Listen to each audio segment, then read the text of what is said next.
Hello everybody, welcome back to Growing in the Cove. Today I am starting my first seeds of the 2024 growing season, and I will be starting some geraniums from seed today. You may be thinking it's early February, it's really early to be starting seeds, and you would be right about that. However, some plants take a really long time to go from seed to bloom, and geraniums are one of those. So it says on this pack that it takes at least 12 weeks for these plants to be established, but that doesn't necessarily mean they'll be blooming. And if I want to put these in containers by the middle-ish of June or later, I'm going to want to start these now. So if you would like to follow along and see how I'm starting my geranium seeds, I hope you enjoy this video. Okay, so for planting my seeds today, I've got 2 trays. These are repurposed mushroom trays. I have labeled each of them with painter's tape and a Sharpie. If you are repurposing containers and upcycling them, just make sure there are drainage holes in the bottom. I love using these and they last a couple of years before they crack.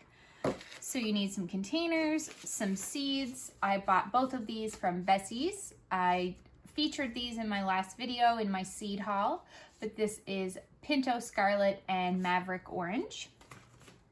I also have some pre-moistened Pro Mix. You can use any brand of potting soil. I would just caution against using any potting soil with fertilizer in it because it could burn your seedlings. So if you see 3 numbers on the bag, that likely means that there's been fertilizer added. But I've used multiple brands of potting soil and I find that they're all good. I've also used seed starting mix, but I don't really see a difference in using that and regular potting soil, so it's more economical for me just to use the regular stuff. So you want to make sure it's pre-moistened. I just use water from my watering can, and I like to make sure it's damp enough that it holds its shape and then it kind of just falls apart. Not too damp and not too dry. I've also got some vermiculite that I will be sprinkling over the top, and I also have a heat mat and grow lights. So let's get started. So the first thing I'm going to do is fill up both of my containers with some pre-moistened potting soil.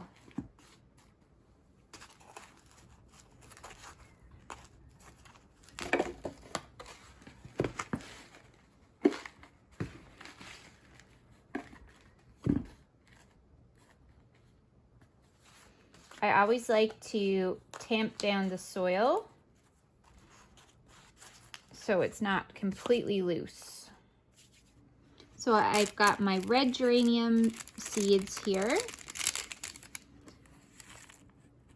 and they are not too small. They look pretty easy to handle. I have exactly 10, and I'm going to space all of these apart so as they germinate and they start to grow, I can easily separate them and pot them up into larger containers. I like to start seeds all in one little tray, so if they don't germinate, it's not like I have an empty cell. If I was to do these in 6 packs, then if some don't germinate, I have empty spaces. So this is what I like to do, and it makes it easier for me later when I am transplanting. Okay, so I've laid those on the surface of the soil. You can see they're little yellow seeds. And I'm going to repeat the same with the orange.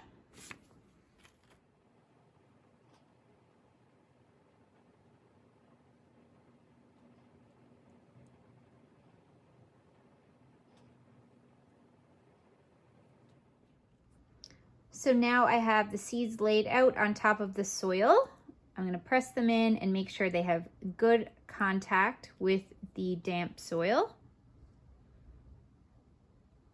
And according to the package, it says to lightly cover with soil. So when it says this, I will usually take some soil in my hand like this and just sprinkle the soil similar to if you were putting shredded cheese on a pizza. And I will repeat. Just barely enough to cover up the seeds.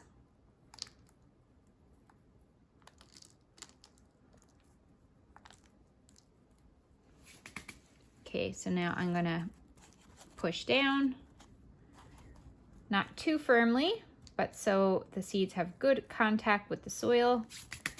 And I like to add vermiculite to the tops of my trays.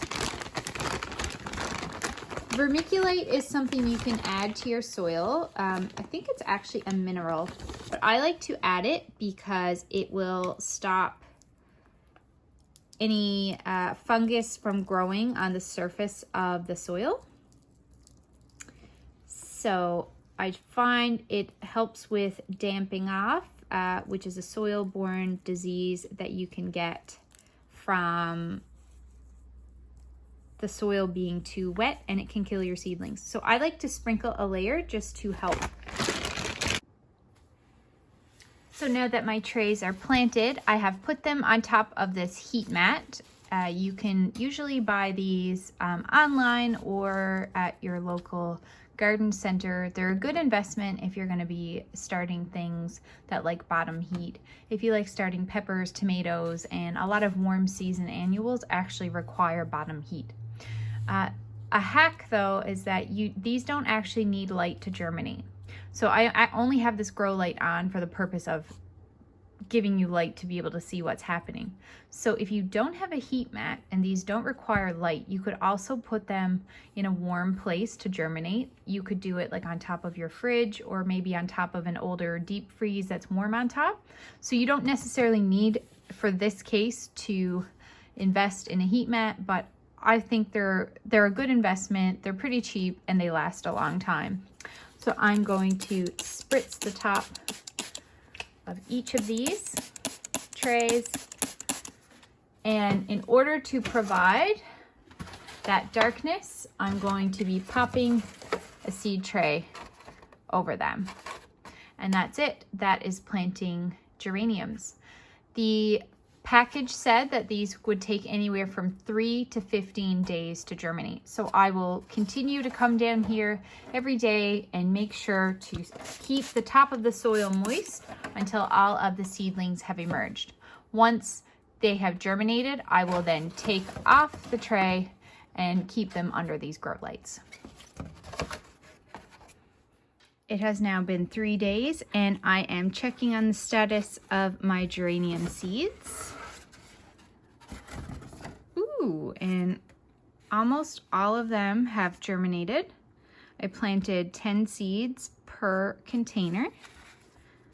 So now it's really important. You can see these are looking for light. They are stretching towards the light. So it's really important that you put them under grow lights. You're gonna want your grow lights to be really close, a couple of inches above your pots, and you can take them off the heat mat now. So once they get bigger and get their true leaves, I will be transplanting them into bigger pots. And that is how I'm starting geraniums from seed. Now this is my first time doing this, so I don't profess to be an expert. However, I have grown a lot of things from seeds successfully in the past, so fingers crossed that this works out. If you have any questions for me, please leave them in the comments below and I'm happy to try to answer them for you.